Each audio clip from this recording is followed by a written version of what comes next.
Hari Om everybody. We have gathered here today for a question answer session with Swami Aparajitananda ji. Welcome Swami ji. So, as we all know, Swami Aparajitananda, who is the Acharya of Chinmaya Mission Mangalore, has kindly agreed to answer some intriguing questions from our chicks. This session has been organized by HSR, Kormangla and Alsur Chicks along with senior Balviha students from HSR, Kormangla and Sarjapur. We are sure that all of you are looking forward to this interesting session. So without further ado, I call upon Spandana and Priyanka for the invocation.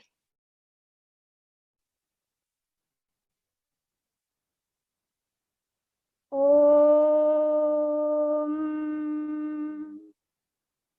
Om.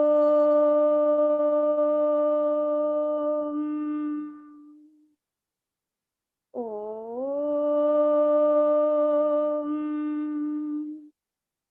Om Sahana Vavatu Sahanau Bhunaktu Saha Viryam Karavavahai तेजस्विनावधीतमस्तु मा विद्विषावहै। ॐ शान्ति शान्ति शान्तिः।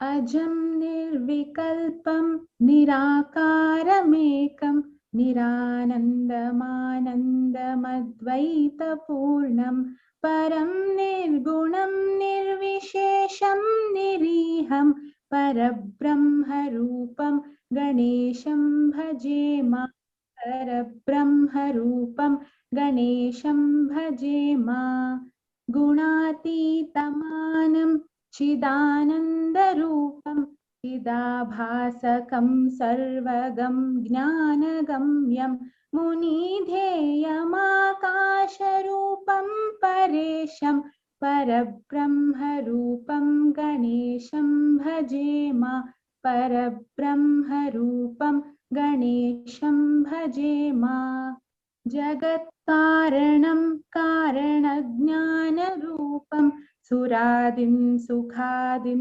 गुणेशं गणेशं जगद्व्यापिनं विश्ववन्द्यं सुरेशं परब्रह्मरूपं गणेशं भजे मा परब्रह्मरूपं गणेशं भजे मा। Hari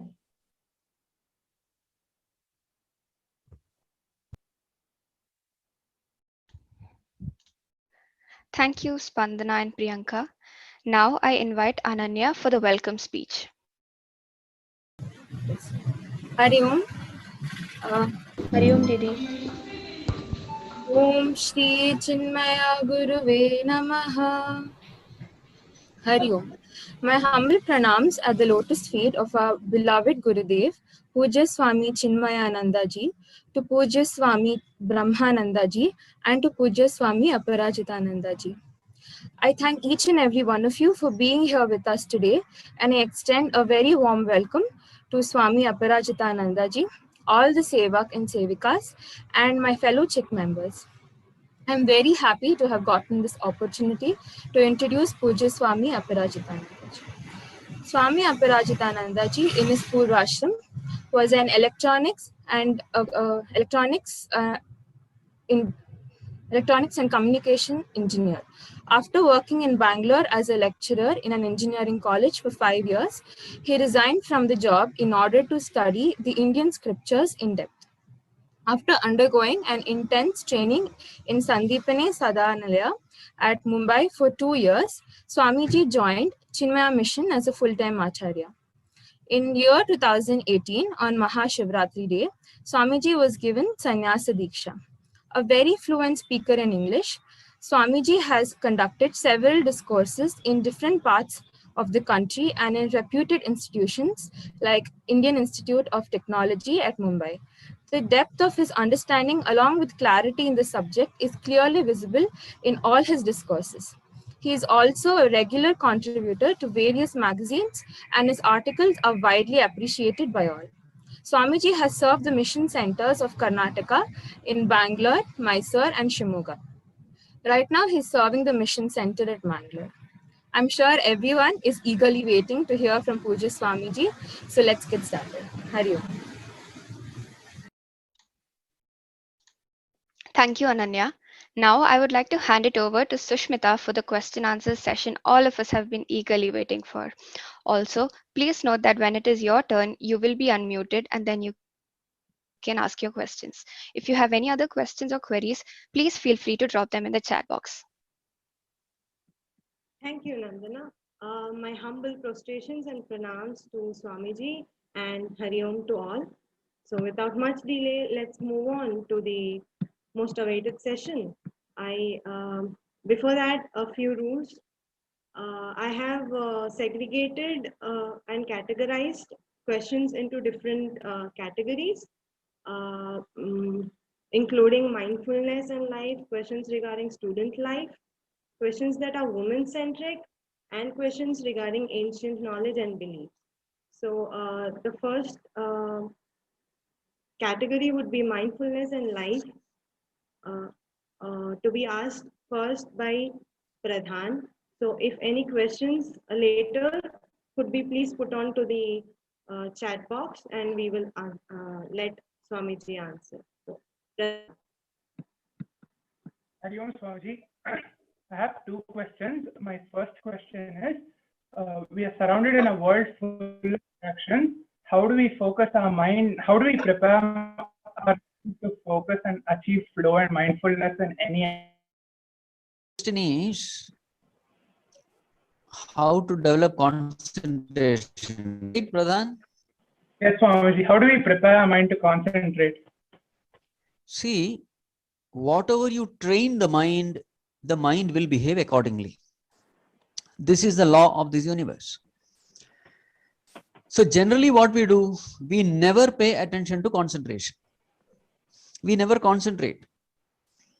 For example, when we watch a movie and all these internet distractions, unknowingly we are training our mind to get distracted. So therefore what we have to do, somewhere in our routine, there must be some time where you concentrate. What is concentration? Paying the attention of the mind in a particular place. It can be through Nama Japa. It can be, just watching the breath, remaining in silence.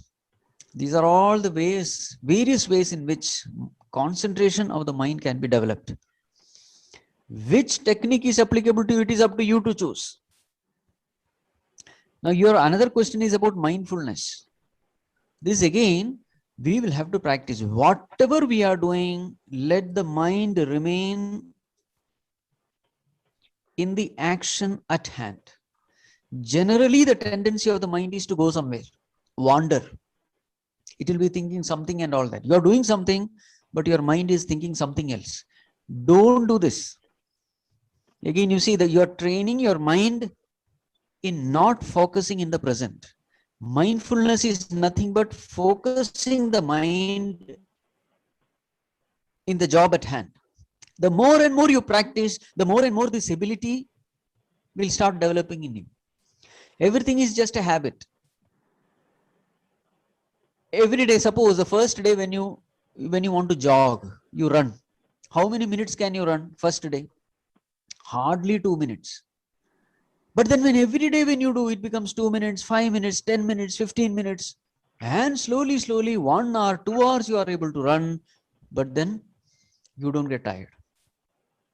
In the same way here also, the more and more you practice concentration, the more and more you practice mindfulness, you will find that the mind also mind gets a stamina, an inner strength to do this. So it comes only through everyday practice. Did I answer your question, Pradhan? Yes, Swamiji, thank you. Swamiji, I had another question. The other question was Shravana, Manana and Nididhyasana. Huh. How do we practice them, and like what do they emphasize? See, if, are you talking from the Vedantic standpoint or a practical standpoint?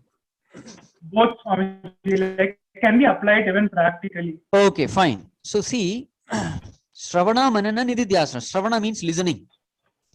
Manana means contemplating. Nididhyasana means trying to live that knowledge. This is a simple meaning. So in every field, you will have these three processes. You have no choice.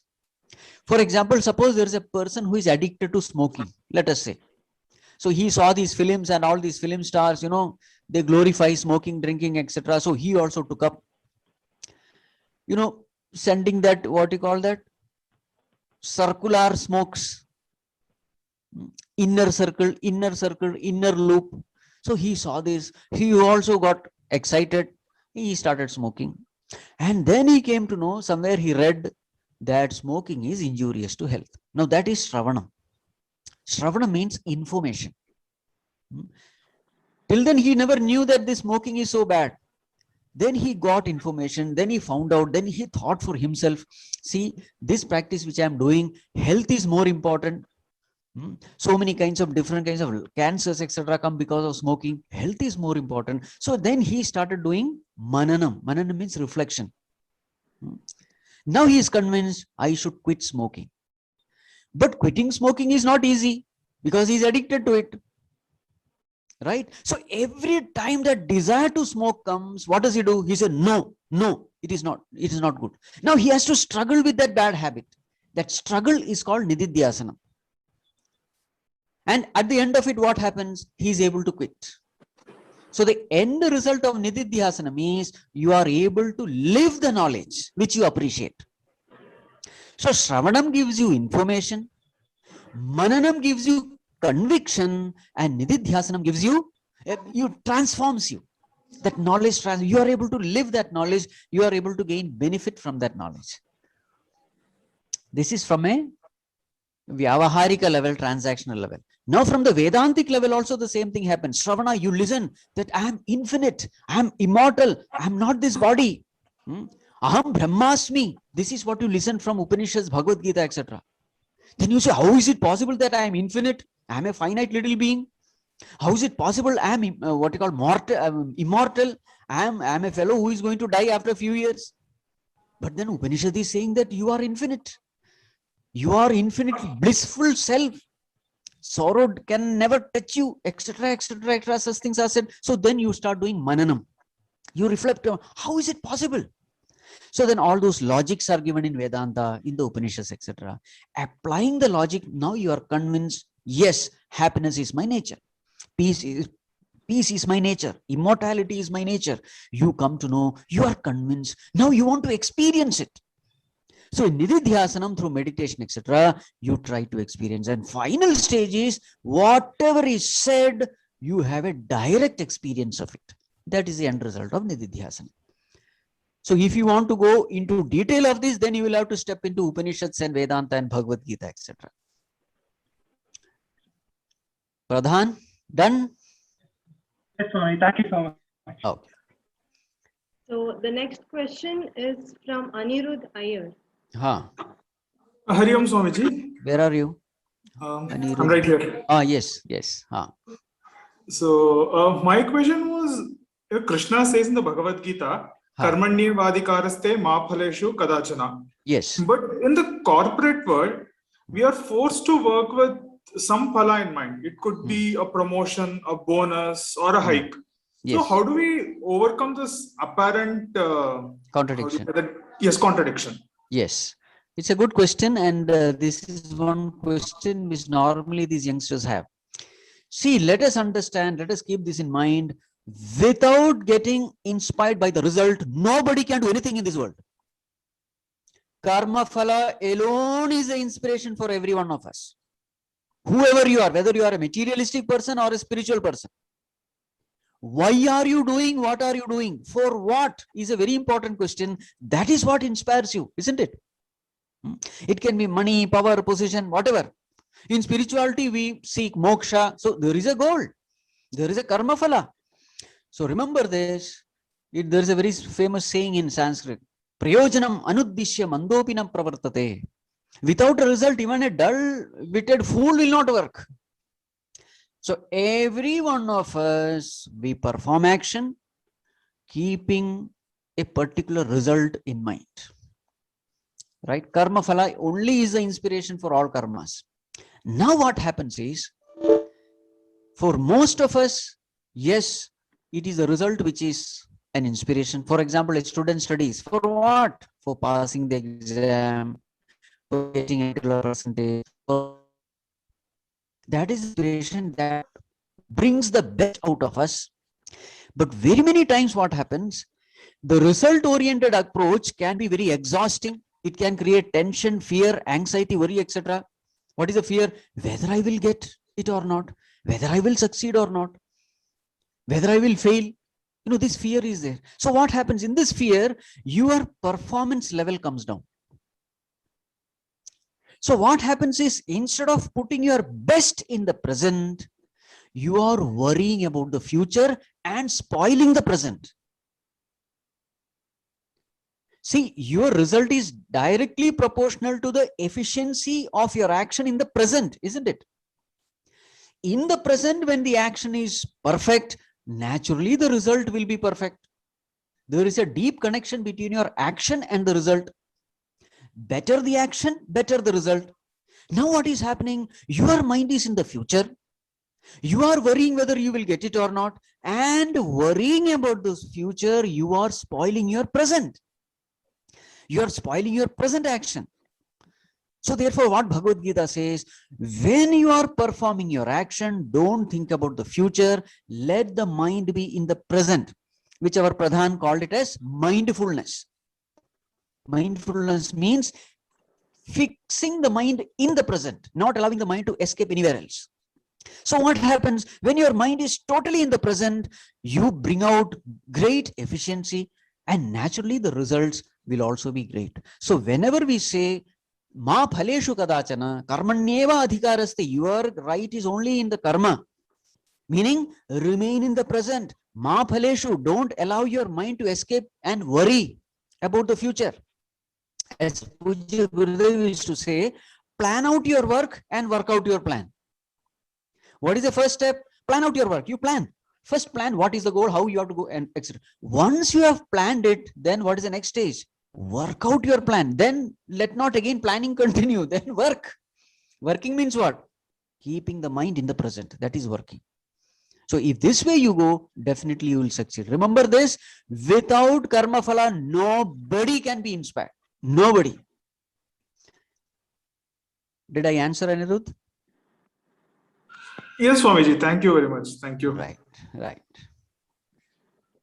Swamiji, the next question is from Sushmita, that is me. So what I have is, we all have some or the other goals to achieve. We are able to fix the goals, like you said, plan and work it out. And we also know how to achieve them. But Yes. at some certain state of mind, we are not able to concentrate or focus or get in through, achieve that goal through certain self-motivation either. Yes. So how can we focus on these goals for a better future? Yes. See, let us keep this in mind. Success depends on so many factors, isn't it? Hard work, concentration, inspiration, enthusiasm, perseverance, so many. But all these factors are connected to what? All these factors are connected to your state of mind, because all these things come out of mind only, no? You are inspired. Inspired means who is inspired? Your mind is inspired. Concentration, who has to concentrate? Your mind has to concentrate. So everything is connected to the mind, right? Now this mind has to be understood. This mind has got three states. Bhagavad Gita says, what are the three states? Tamasic, Rajasic and Sattvic. What is tamasic state? When you are very dull, when you are bored, when you are lazy, when you have no interest in doing anything in life, then that is called as tamasic state. It's a particular state of mind. The second one is Rajasic state. What is Rajasic state? High agitation, lot of worries and anxieties and tensions and fears. All these agitations of the mind it is called as a rajasic mind. And the third one is called a sattvic mind. Sattvic means very peaceful, quiet mind. So what are the three states of mind? Tamasic mind, which is a dull mind. Rajasic mind, which is an agitated mind. And sattvic mind, which is a peaceful mind. Now, if you want to work, if you want to do any work, which state of mind is the most suited? It has to be sattvic, isn't it? So, what should we do whenever we are going to do any work? It can be study, it can be profession, it can be anything. What is the first thing to be done? The first thing is to be done is not directly jump into work. This is the mistake we do because we have no idea about what his mind is. We foolish people, what do? We enter into the work without anything directly. Wrong. Suppose there are so many trees and you are given an axe. What is the first thing to do? Sharpen the axe, isn't it? With a blunt axe, you will not directly go and cut. It is foolishly, you will get tired. The first thing is sharpen, the second thing is cut. When you have a blackboard, what is the first thing you do? You wipe it and then you write, isn't it? Everywhere we are doing this. Prepare the instrument, enter into the field of work. Prepare the instrument, enter into the field of work. This is what we do everywhere. But in this case, we don't do it. So what is the first thing to be done? First thing to be done is prepare a mind which is sattvic, peaceful, quiet, maybe relative, no problem. Relatively peaceful, relatively quiet mind. First, we have to see this. So if it is a dull mind, convert the dull mind into an active mind through rajasic process. If it is an agitated mind, quieten it down. So through prayer, through meditation, etc., maybe 15-20 minutes it will take, but with over a period of time, you will find that you quickly enter into that state of meditation, that state of peace, that state of quietude. And once the mind has become quiet and peaceful, then your efficiency level goes very high. Then you will have no problem like distraction, agitation, etc. So what is the first thing to be done? Not entering into the field of action. The first thing is preparing the mind. And this is where prayer, etc. comes into picture. Did I answer, Sushmita? Yes, sir. Yes, Yes. Swami. Thank you so much. So the next question is from Mohan Prem. Hari Om Swamiji. Swamiji, I just wanted to ask, sometimes we all question what are we actually doing? What is this life? I mean, how do we avoid losing direction in life? That's my question. Is your question how to get the direction, or is your question how to chase the direction? Like at the start of a process, sometimes we have the direction, but sometimes we just lose it along You the just way. don't know what to do with life. No, you kind of lose it. You're not sure along. Sure of what? Of I don't know. What to do with life? Yeah. Yes. This question will bother every one of us. So what is the best way? The best way is prayer. The Lord is our creator. We really don't know in which field we are fit in. We just don't know. Because there are infinite number of fields, arts and music and politics and this and that. In one sports itself, there are so many different fields. You can just imagine. Cricket is there, hockey is there, football is there.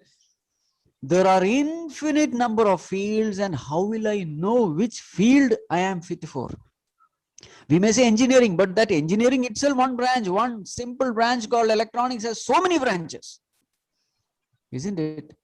So therefore, we really don't know what is our swadharma. It is called as swadharma in Sanskrit. Swadharma means, what is the field for me? For a fish, yes, water is the field. For a monkey, the tree is the field. But for us, it's a very complicated thing. So then the only way is every day pray. Get connected to your creator. If you don't do this, then you will be miserable. Every day pray, Bhagavan, please guide me. I have no. In fact, you will find that Bhagavad Gita starts with such a prayer from Arjuna. Remember, this confusion can come in everyone's life. How much ever talented, great you are, this confusion will come somewhere or the other. And every time this confusion comes, nobody in this world can help you, I tell you. Nobody can help you because nobody knows our journey. The only being which knows is our Creator, the Lord. So surrender unto that Lord. There's a very famous verse in Bhagavad Gita which comes in the 2nd chapter. Karpanya doshopahata svabhavah prachhami tvam dharma sammudha chetah yachreyasya nishchitam bruhitan me shishyasteham shadhimam tvam prapannam. This is the prayer of Arjuna to Krishna. Completely confused in the battlefield, whether to fight or not. Totally confused. Now remember, in Arjuna, talent was not lacking. He was a person who was the #1 archer of the world. He had all missiles and weapons with him. He could even shoot arrows with, blindfolded. He could shoot arrows with left hand and right hand. #1 efficient person, #1 archer of the world, but completely confused. This is how Bhagavad Gita starts. And then what happens? When this surrender, he said, Bhagavan, I'm totally confused. I surrender unto you. Please guide me. So Mahatmas say that if you chant this verse for 7 days, you will get guidance. Do something. Try to connect to God and you will be amazed. You will get guidance. This I can promise you.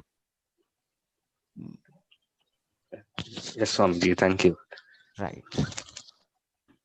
Gautam, your question next. Sushmita. Hari Om Swamiji.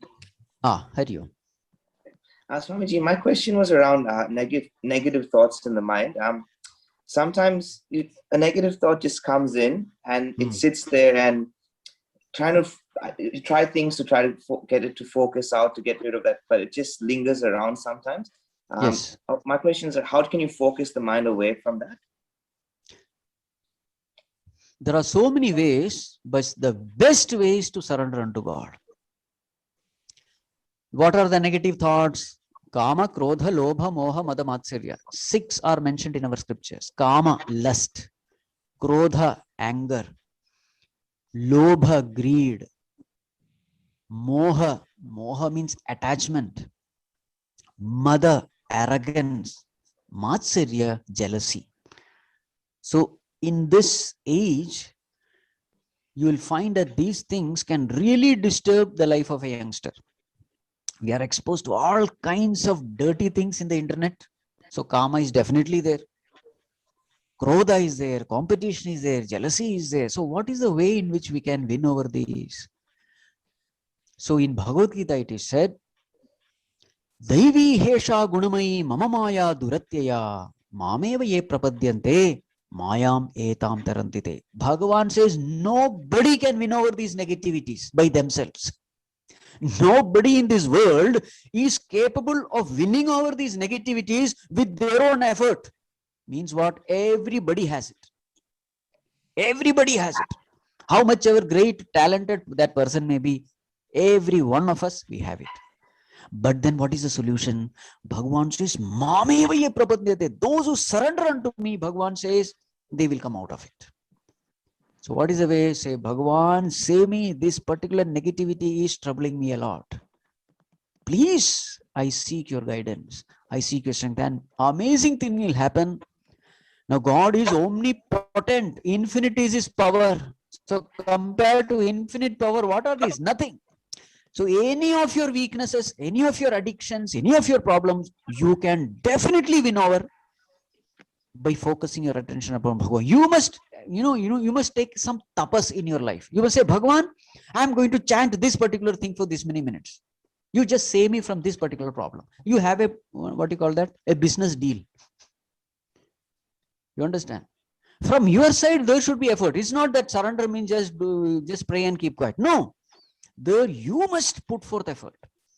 You say that I will chant maybe Vishnu Sahasranama or whatever. I really don't know your personality makeup. Maybe Hanuman Chalisa, or maybe Bhagavan, I will meditate, or I will chant some name, Om Namah Shivaya, or something like that. I will chant for so much of time. The deal is, I have this weakness. You help me to come out of this weakness. You will be amazed to the extent you are serious. The divine help comes and you are out of all problems. Gautam, did I answer your question? Thank you, Swamiji. Yes, you have. I've got a plan now in my head how to go about it. Thank you so much. Good, very good. Yes. Swamiji, the next question is from Sumant, and on his behalf, I will be asking. Where is he? About. Where is he? He is online. He'll be able to switch on his video, but seems that he is not able to switch on his audio. No problem, no problem. You ask. Yes. So he asks about procrastination. What is the cost of inaction and how to motivate oneself to overcome it? So procrastination comes under which category? Tamasic, Rajasic or Sattvic? It comes under Tamasic category. You don't want to do anything. Later on I will do. Means what? You are dull and bored and lazy. Understand? And what is the cost? That is again, what is the cost of inaction? Cost of inaction can be your life also. Suppose a fellow is sitting behind that, that steering wheel and become inactive. What will happen? Cost depends on where you are. Isn't it? Cost of inaction can be life. It can be life threatening. So therefore, how to overcome? Convert your tamasic rajasic mind into a sattvic mind. Then you can overcome it.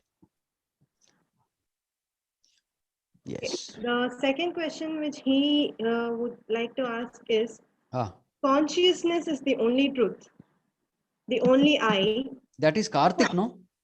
No. That is Karthik's question in this.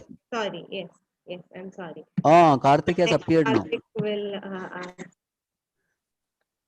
Yes, Swamiji, Hari Om. Yeah, actually, I planned on not asking that, but I'll anyway do it. So, like, if conscious is the only I, like no, do you want to really ask it? Because it's a totally different topic. Yeah, that's why I thought I will not take it. Then skip it. We will discuss it some other time. Yeah. Okay. You come to that Kena Upanishad question answer session. It's a Kena Upanishad question. Yes, Swamiji. So, like, my other question was, like, we always hear like people saying, if it's meant to be, it will happen. And to the contrary, they'll also say, if you want it, you should go and get it. Yes. So how much of each of this? It is called as prarabdha and purushartha. Correct. Yes, Swami. Isn't it? Destiny versus self-effort. Yes. So see, yes, I understand your question. Now see, there can be very many answers for this question. The answer will depend on which standard you are in. Are you in LKG standard, UKG standard, first standard, second standard, third standard, 10th standard, graduation, post. Accordingly, syllabus will change, isn't it? I cannot give one textbook for any class. I can't give it. In the same way, this question will have varying answers depending upon which level you are. For the basic people who are in LKG, UKG, you should say, work hard. There is nothing called, destiny and all that. Your hard work, that determines your destiny. This is what you should tell when people are at a very low level, immature level, not much of spirituality, believe too much in, So to them, a tamasic fellow who is a very lazy fellow, what advice will you give? Don't tell them anything, anyway it will happen. You just lie down and sleep. Don't tell this. The fellow will sit and sleep. You are inspiring him to sleep. He will consider you as a motivation guru. For what? To sleep. Anyway, it will happen. How does it matter whether I work or not? So sleep. No. To such lazy idiots, you should say, get up and work. You understand? That is the self-effort must be emphasized.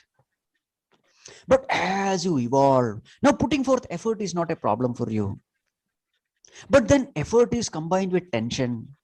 Then you should say the next level. What is the next level? Effort plus God's grace, both are essential. So whenever you are tensed, seek God's grace. So the next level, you don't just give importance to self-effort. You will say self-effort and God's grace. Yatra Yogeshwaro Krishna, Yatra Partho Dhanurdhara, both are necessary. That is the second level. Then what will happen is you will work and tension worries, that is also not there.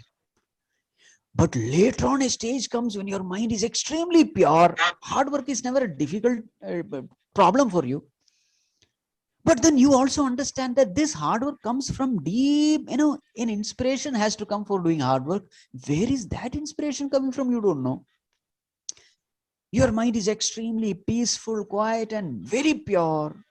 Such a sattvic person who is at a very, at the very top level of evolution, for him, the teaching is everything is happening because of God's grace. Even your hard work also, it is nothing yours. The inspiration which comes to put forth hard work also comes from him. So your role is 00. So the Upanishads say, Arey, you don't even exist. Where is a question of self-effort of yours? You don't even exist. What exists is only God. So then comes the last state. You understand? Karthik. Yes, Swamiji. It'll take a while to get there. No, what I'm trying to say is all teachings are there. If you are not able to practice the other teaching, which one? Everything is happening by the grace of God and you are able to put forth 100% of your effort. You should be able to reach there. It's not that everything is happening, therefore you relax. No. Any choiceful situation, you are able to put forth 100%. Choiceless situation, you are able to relax 100%. If this is possible, then you can practice the last one. But otherwise, it is always better to say hard work is everything. Okay, thank you. Right. Next question from Sri Kripa. Hari Om Swamiji. Hari Om. In life, we have so many confusions. So how do we know which is the right thing to do? Again, I think this question has been answered. What is the answer? Tell me now.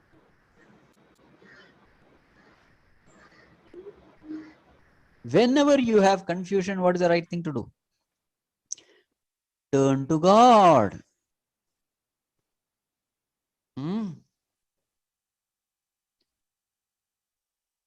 Now see, one thing I'll tell you.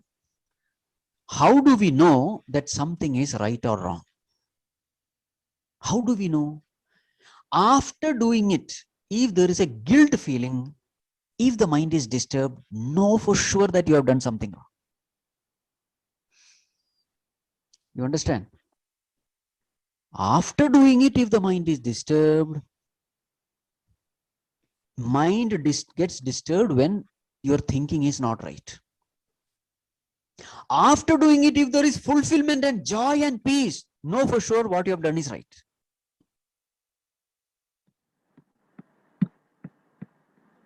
You understand? Just unmute yourself. I want your response. Yes, Swamiji. So every time test like this.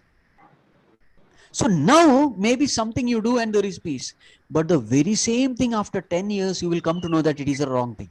Because we are all evolving. Today what is right, after 10 years, you may know that it is wrong. You understand?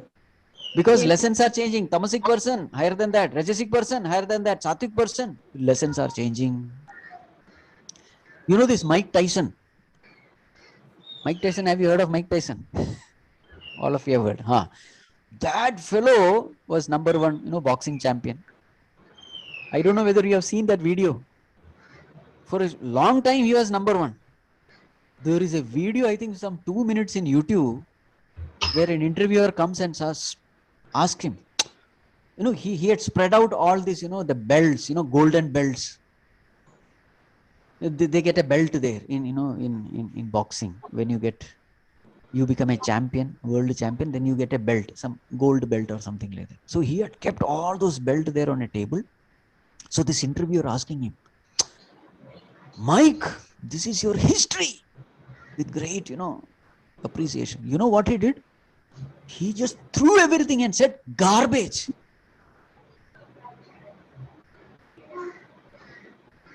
Tyson has completely transformed. This is what I have told.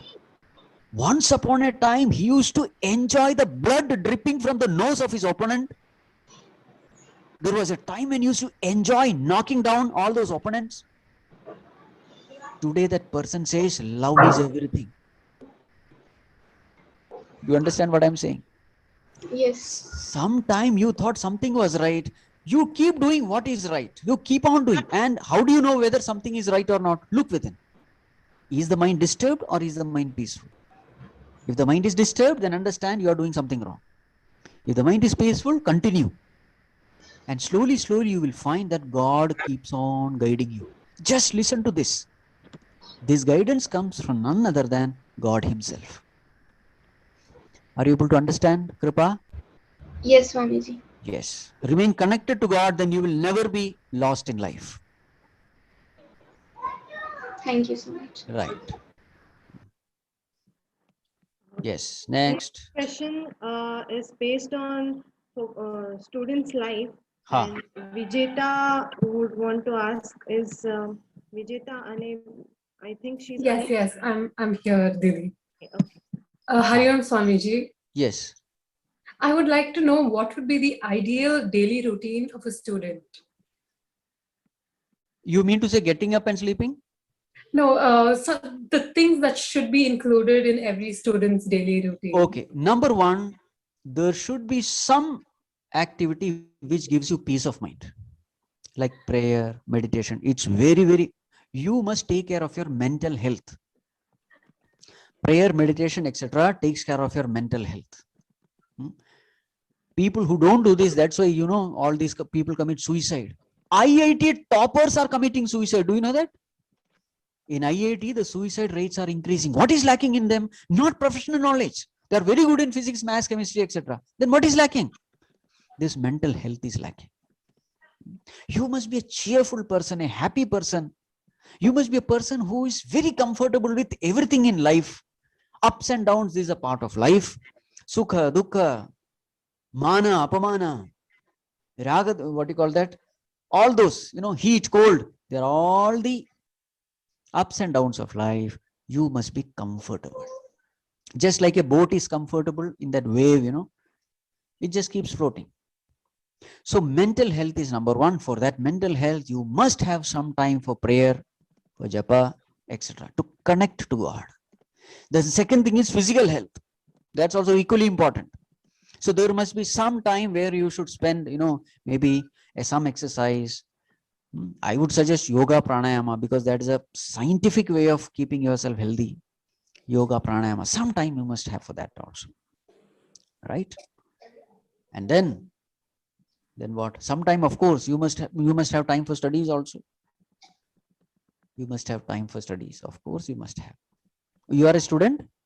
Yes, Swamiji. So definitely you must have time for studies. And you must write diary every day. Why do you write diary every day? How much of time I have wasted in unwanted things? You must know it. You must be aware of it. What are the ways in which you waste time?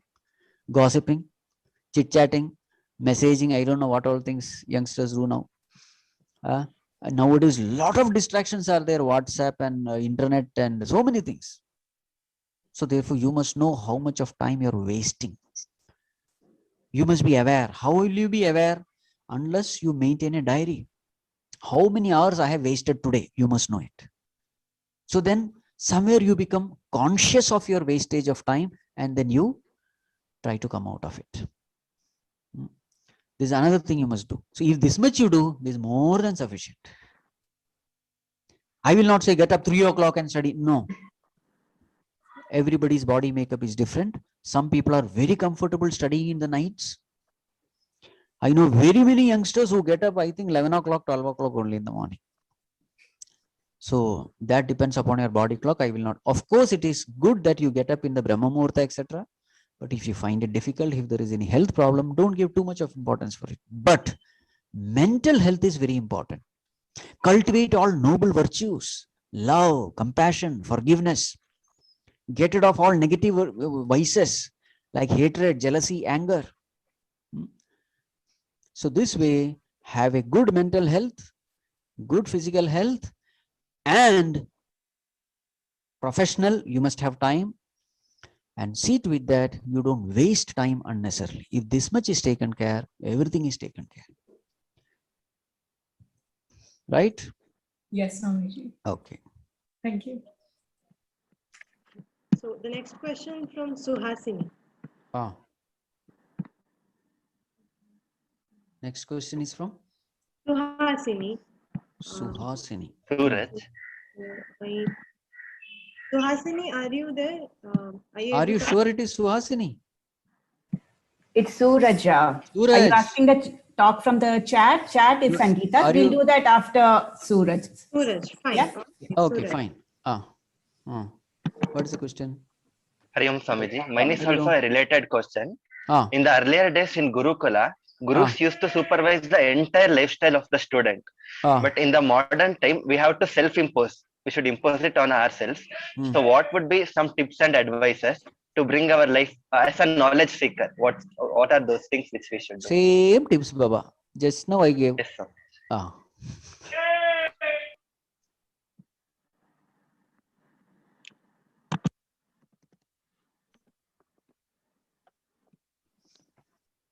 Yes. Can we take Sangeeta's question? Yes. Next. But it's coming up on chat. Right. Yes. Sangeeta. So Sangeeta, Didi, I think you'll have to unmute. Sangeeta. Yes. My name is Sai Srikaran. Sai? Srikaran. Yes. I have a question. What is the reason of sadness and happiness? The reason is when you do something wrong, you have to become sad. This is a law of the Lord. And when you do something good, you become cheerful, happy. Okay, Swamiji. The next question is over. Yeah. How can we be always happy? How to Now be? you should answer me. How can we be always happy? No, Swamiji, not like that. If we take an example of books only, Swamiji, we will read for 1 hour or 2 hours. After that, we will not feel to read it only. Correct. The interest will not be there. Correct. That is because mind is tired. It is something like jogging. First 5 minutes you like it. After that you get tired. So mind also has got something called stamina. You can't think for long. After some time you get tired. Then take rest. Then resting becomes happiness. There is a stage when reading becomes happiness. Then there is a stage where resting is happiness, isn't it? So give proper rest to the body when you are tired. That's all. Okay. Did I answer your question? Yes, Swamiji. Okay. Yeah. And why does the mood change for us, Swamiji? Why Like does? sometimes mood will be off. Sometimes we does not have. No, you must tell me. You must tell me. What are the 3 moods? Tamasic, Rajasic, and Sattvic. What is the way to remain sattvic?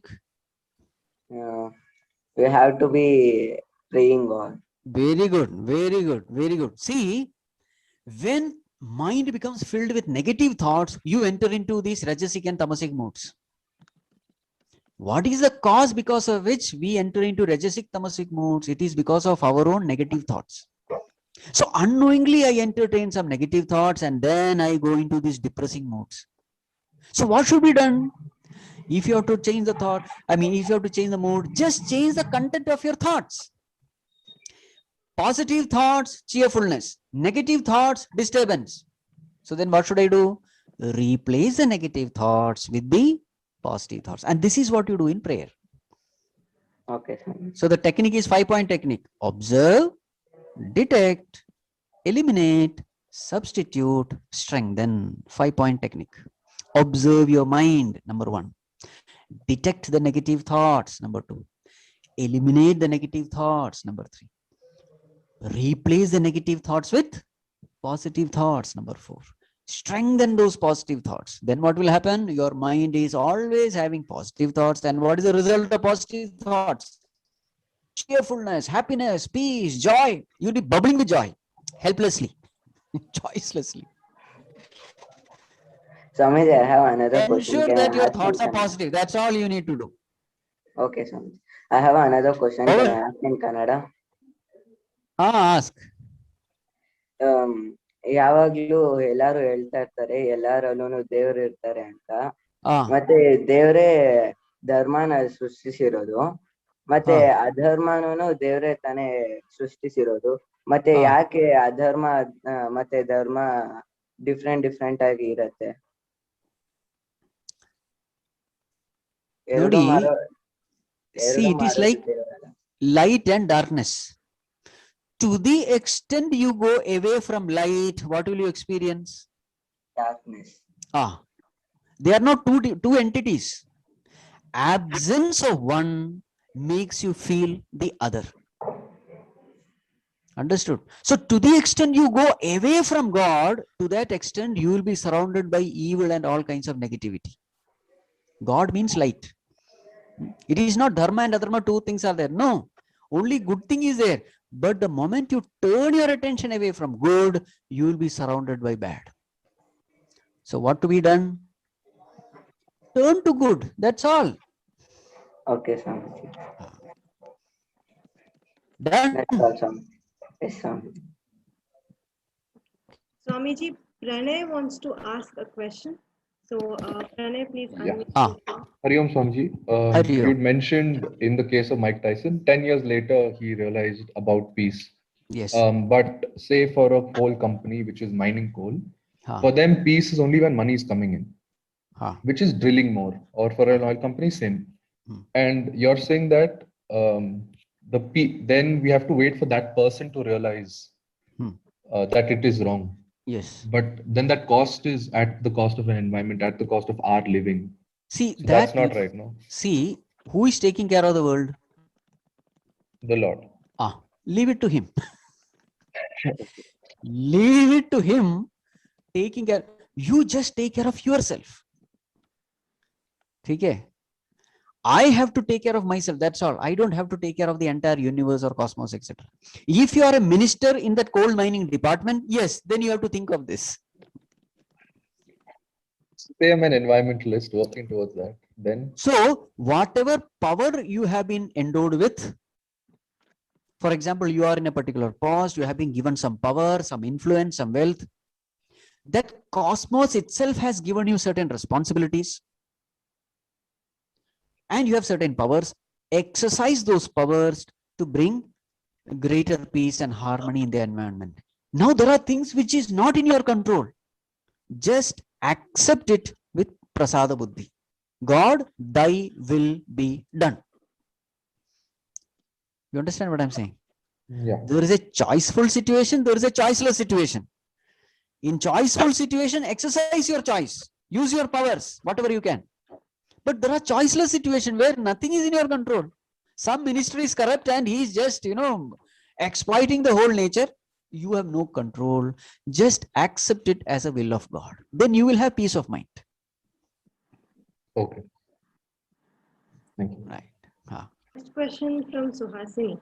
Hari Om, Swamiji. Hari Om. My question is related to education of women with respect to the Vedas. So, ancient education system for women, I'd like to know how it used to be, because we have known some great personalities like Gargi or Maitreyi who have studied the Vedas. But going forward, we are not allowed to, or we are refrained from studying the Vedas. Why is that? And if there is a way, how can we revive that ancient study, and can we now study the Vedas? You can definitely study the Vedas, Amma. In fact, in Chinmaya Mission, we don't have any such kind of, I am sure very many of you know Vedic chanting also, girls. In Chinmaya Mission, we don't have any such thing. In fact, I'll tell you, it is the knowledge which is strength. Whether you are a man or a woman, it makes no difference. Knowledge is strength. So in those days, what kind of knowledge they used to give? They always gave importance to value-based education. Importance was never given to professional education. Importance was never given to all this material education like physics, chemistry, maths, etc. No, importance was given to value education. Value education means what? Love, compassion, mercy, honesty, straightforwardness, devotion for God. Now these are called values of life. So first become a good person. Why are we having so many problems in the society? We don't want Hindus and Muslims and Christians. No, what we want is good people. Yes or no? Just imagine, forget about your religion. All people are good, trying to practice values like love, compassion, straightforwardness, etc. What a wonderful society it will be. Yes or no? Vedas, they emphasized on this part, Vedic. So therefore you will find that all those, that culture was mainly value based culture, and therefore they never had any problems, etc. Problems were minimum in the Vedic times. But over a period of time, we start giving more importance to materialistic education. We thought money will solve all problems. But today, what is the condition? We have a lot of money, but problems are much, much more. Isn't it? Yes, Swamiji. Sushmita, yours is not clear. Ananya, is your question answered or did you want to still ask? Because Swamiji has been answering questions, so if I think your question is answered. Did you want to still quickly ask? Didi, I have another question. Yeah, but be fast because we have questions from the list. Okay. So why is war justifiable? Why is? When is war justifiable? When is war justifiable? See, just look at your own body. There is a particular wound. You try to heal the wound. It is not solving. The wound is becoming more and more increasing. And a time comes when this particular hand, if it is not cut off, it becomes a threat to the whole body, isn't it? Then what do? We just cut off the hand. To save the body, amputation of the hand becomes essential. In the same way, very many times such kind of disease come in the society. So therefore, just like you cut off your own hand, now your hand you love so much. But then in that particular situation, you will have to cut it off to save the body. In the same way, war is essential in the society to eliminate all antisocial elements. That's why war like Mahabharata war, etc. were to be fought. See the end result of Mahabharata war? Duryodhana, Dushasana, all negativities gone. Yudhishthira became the king, and it is said it became something like a Ramarajya, where there was prosperity and plenty everywhere. So what was the end result of war? Prosperity. So sometimes it becomes unavoidable. Answered? Right. Thank you, Swamiji. Yes. Swamiji, my grandmom wanted me to let you know my grandfather passed away. Okay. I came to know. Swami Brahmanji told me. Yes. Okay. Yes. Right. Okay. Yes. Komal, next question from you.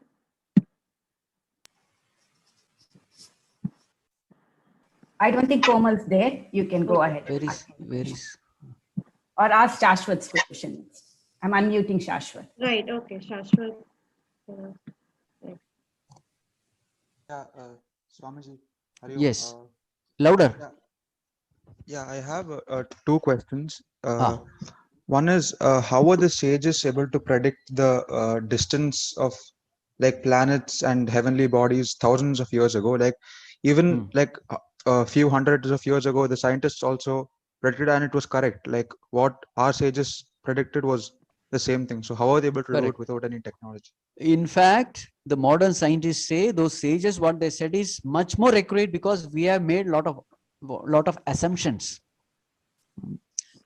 So how are they able to predict so many things without any of these modern gadgets? See, the moment you seek answers to mysterious questions with a childlike attitude, with a prayerful attitude, the moment you start questioning these cosmic mysteries with an intense desire to know, then you will be amazed that any mystery in this cosmos will be revealed to you. Where are you, by the way? Hari Om. Shashwat. Yes. Yeah, I'm listening. You understand what I'm trying to say? Yeah, Because God is there in your heart. And who is God? He's omniscient. Omniscient means what? He knows everything. So when you approach God with a sincere desire to know anything of this cosmos, and when you work hard for it, you will be able to know any mystery in this cosmos. Okay. But you have to do what you call that meditation or prayer, etc. That effort is there. Now, for example, see, 100 years back, this mobile phone was never there. I remember in my childhood days, even black and white TV was a wonder. At that time, we could not even think that something called a mobile phone can come, by which you can just connect to everyone. All these things, miracles that are happening today. How is it happening? You started paying attention to a particular aspect in the cosmos. You started focusing your mind. Now remember, wherever the mind is concentrated, the mysteries in that field becomes revealed to you. This is a law. A concentrated mind can reveal any mystery in this cosmos. It is exactly like that lens, you know. Sunlight is there. When you put that lens on a piece of paper, what happens? The paper is burnt. In the same way, if you can concentrate your mind into any mystery of the universe, that particular mystery will be solved. All secret is concentration of mind. Somebody asked this question also, Pujita, were the ancient rishis really able to self-levitate, etc.? This was Pujita's question, isn't it? Yes, yes, Swami. So Anima, Mahima, Garima, Lagima, these are all siddhis. Anima, you can become like an anu, like an atom. Mahima, you can become huge like Hanumanji. Don't think that they are all mere stories. It is possible. It's all the abilities of the mind. Laghima, you can become light. That's how Hanumanji was able to fly. You can become light like a feather. Garima, you can become heavy. So these are all different powers of the mind. And these are all the powers gained by concentrating the mind. You can read what is there in the mind of somebody else. That is also a particular ability. If you train your mind, you can gather all these ability. But all the scriptures unanimously say these abilities are not needed for you. In the process, you become arrogant. And when you become arrogant, you become a Rakshasa. Then when you become a Rakshasa, then Bhagavan will have to give some pitai for you. Okay, so the point is this, if you can concentrate your mind in any field, the mystery will be revealed to you. This is the law. Shashwat, did I answer? Yeah, Swamiji, yeah, I got the answer. Okay. Arjun, your question next, please unmute and go forward. Arjun? Can you hear me, Swamiji? Yeah, Swamiji, generally, people normally... Louder. Can you hear me now? Hari Om.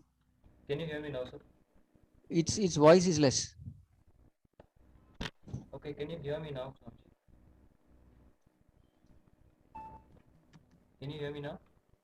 Again, low volume. Smita, maybe you can go ahead and ask his question. I think it's On behalf? Yes, go ahead, Sushmita. Okay. Swamiji, Arjun asks that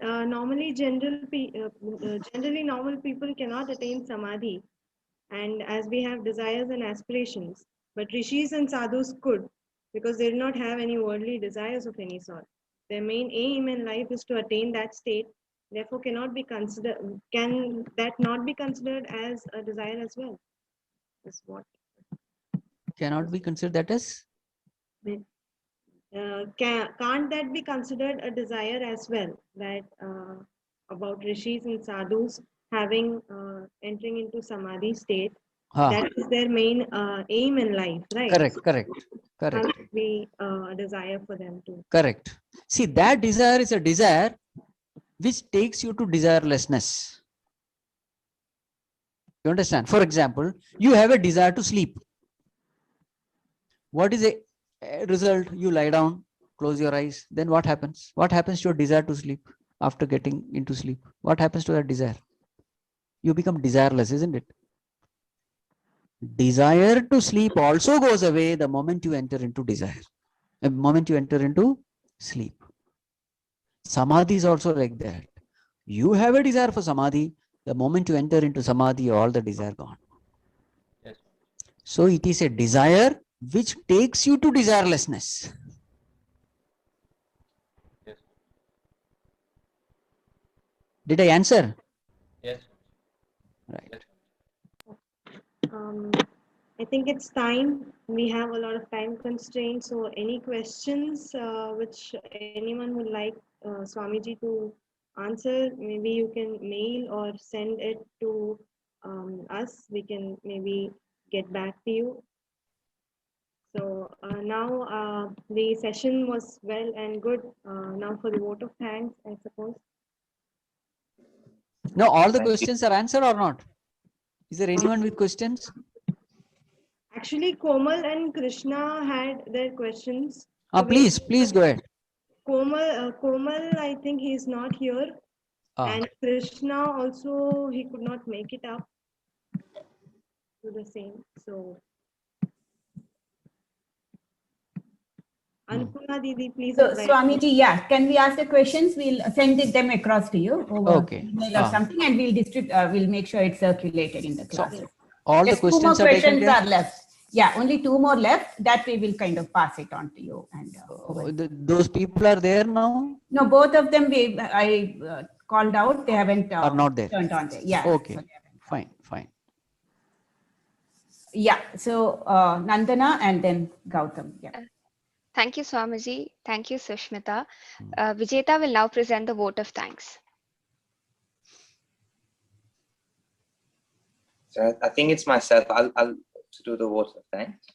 So Hari Om Swamiji, Hari Om dear friends. On behalf of all the chicks and all the participants today, we thank you so much for the session. And we are truly humbled by this opportunity to interact with yourself. We have had a wonderful session of questions and answers today with Swamiji. These type of interactions are highly important and something I'm sure we will all cherish. Thank you so much for today's session, Swamiji. We are extremely grateful for the time which you have spent with us today. It has truly been inspiring to listen to all the answers to the questions which we have asked you. And I'm sure it's got us all pondering and thinking of more questions to ask you, hopefully in an upcoming session. Yes. So once again, on behalf of all the chicks, thank you so much. Hari Om. Hari Om. Hari Om. Thank you, Gautam. Now, Stuti Bhatt will do the closing prayers.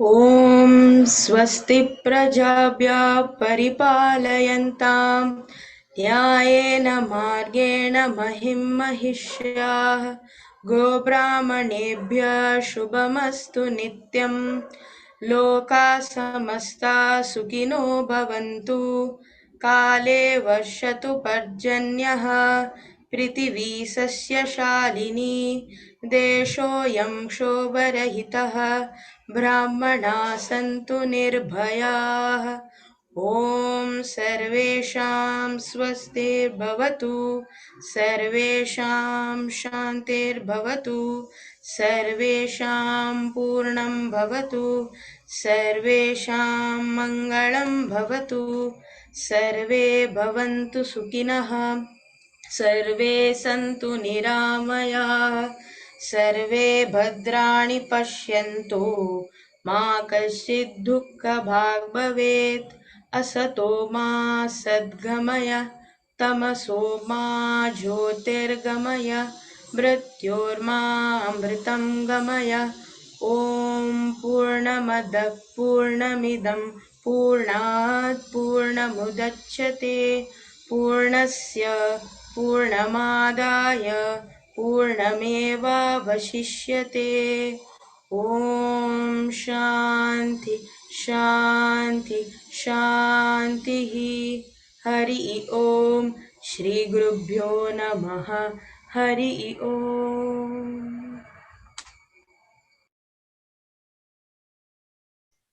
Thank you, Stuti. Thank you, everybody, for being a part of this session. Hari Om. Hari Om. Hari Om.